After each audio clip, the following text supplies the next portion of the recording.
Сәлем, құрметті тыңдарман, каналға қош келдіңіздер. Тіркелмеген болсаңыз, тіркеліп, каналды қолдап кетсеңіздер. Каналда түрлі мотивациялық әңгімелер, өмірден алынған шынайы әңгімелер, нақыл сөздер, ақындардың, жазушылардың романдары, хикаялары туралы айтылатын болады. Пайдалы канал деп ойлаймын. Қолдап кетсеңіздер, рахмет. Келін. Айнұр қаланың қызы. Жасынан ақылды, ерке болғанымен шаруаға епсіз болып өсті. Көзінің қарашығындай болған жалғыз қызын анасы көп жұмсамай, аялап, мәпелеп өсірді.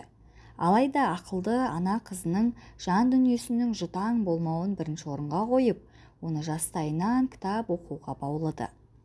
Зерделі де зерек, рухани жағынан толысқан ерке қыз бойжеткен соң өз бақытын ауылдан тапты. Ойдым-ойдым жолдары бар, ұялы байланыс ұстамайтын, дұрыс ауыз суы да жоқ қияндағы ауылға Айнұр сүйген жігітімен қол ұстасып кете барды. Содан бері 5 жыл өтті.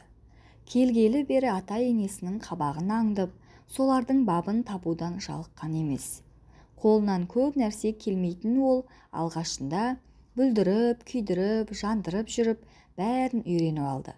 Сиыр сауа алмай, көзін көгертті. Ошаққа нан жабам деп қолын күйдірді.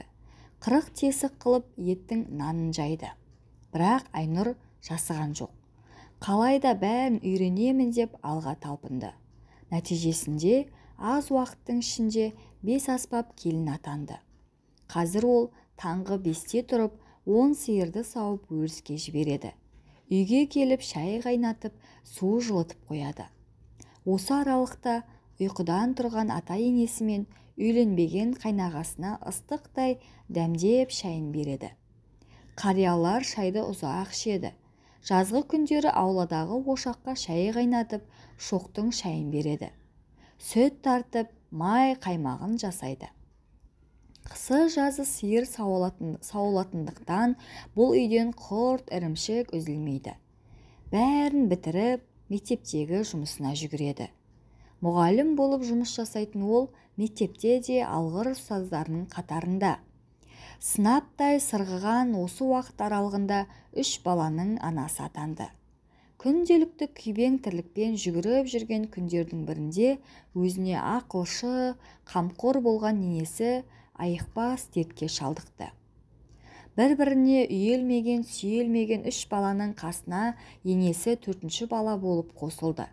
Бірақ Айнұр бұл жолы да шыдамдылық пен табандылықтың шынайы үлгісін көрсетті. Анасы ауырып қалды дегенді естіп, қала маңында тұратын үлкен қызы жылап еңіреп жетті. Бір аптадай қасында болып, жуындырып, шайындырып, шашын тарап, тамақ беріп, жүгіріп жүрді. Бірақ кетерінде анасының құлағындағы алтын сырға мен алтын жүзікті өзімен бірге ала кетуді ұмытпады. Сөйтіп күндер өтіп жатты. Көрші ауылда тұратын ортаншы қызы бала шағасымен анасын бағуға келді. Ол да үйдегі жалғыз келін.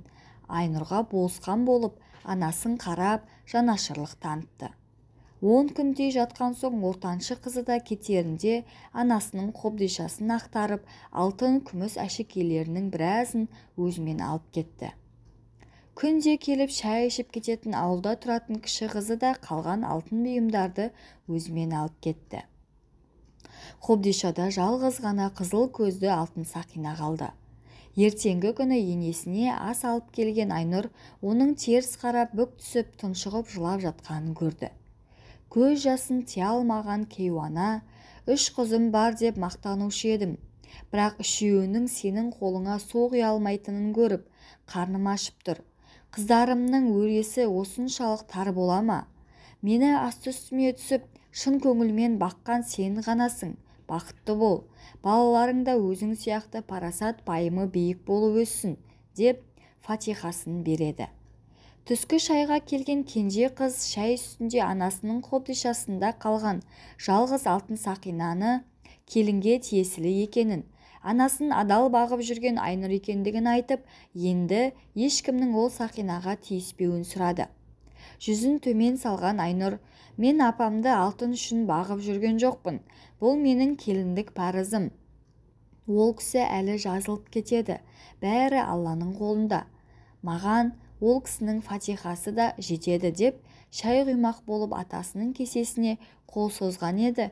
Көзінен парлап аққан жасын көрсеткісі келмеген күйі үлкен кісі үнсіз ғана дастархан басынан тұрып кетіп барады екен. Санаулы күндерін өткізіп жатқан ана төбеге қарап ойланып жатып, үш қызы мен келінін салыстырды. Бірден қолы қалт етсе шұқшиып кітап оқып отыратын келінінің ішкі жан дүниесінің мол қазынаға толы бай екенін осы кезге дейін аңғармай келіпті. Байқап қараса, қыздарын жалт-жұлт еткен жалтырақ дүниелерге құмар қылып тәрбиелеген өзі екен. Өзінің материалдық құндылықтарға ғана мән беріп, олардың рухани жұтаңдығын ескермегенін кеш түсінді. Былайғы тірлікте жалт-жұлт еткен дүние бірінші орында болғанмен, өмір мен өлімнің арасында жатқан адамға таза рух ғана қажет екен. Жаны қиналып жатқан сәтте қора толы малдың да, сірескен дүниенің де, қобдиша толы алтынның да көктейін қадірі жоқ екенін ұғынды. Өзінің бала тәрбиесіндегі қателігін кеш түсінген Айнұрдың енесі соңғы күндерін өксікке толы өкінішпен өткізіп жатты. Өмірден өтер сәтінде қыздарының бәрі келіп апалап, айнала қоршап жылап отырды. Көздерінен тарам-тарам жас ағып жатқанымен, үш қызының да санасында анасынан қалған өзге де бағалы заттарды бөлісіп алу жоспары тұрды. Қиналып жатқан ана жанына босаға жақтан тараған жарық сәуле ғана жылылық сыйлағандай болды. Дәл осы сәтте босағада тұрған жалғыз келіні ғана шын ниетімен енесінің екі дүниеде де жамандық көрмеуін тілеп, өзі білетін Құран сүрелерін күбірлеп оқып отыр еді. Әңгіме осымен тәмам. Ұнаған болса, өз пікіріңізді қалдырып, каналға тіркеліп қолдап кетсеңіздер. Барлығыңызға осындай ақылды, инабатты, ибалы, саналы келін бұйырсын. Сау болыңыздар.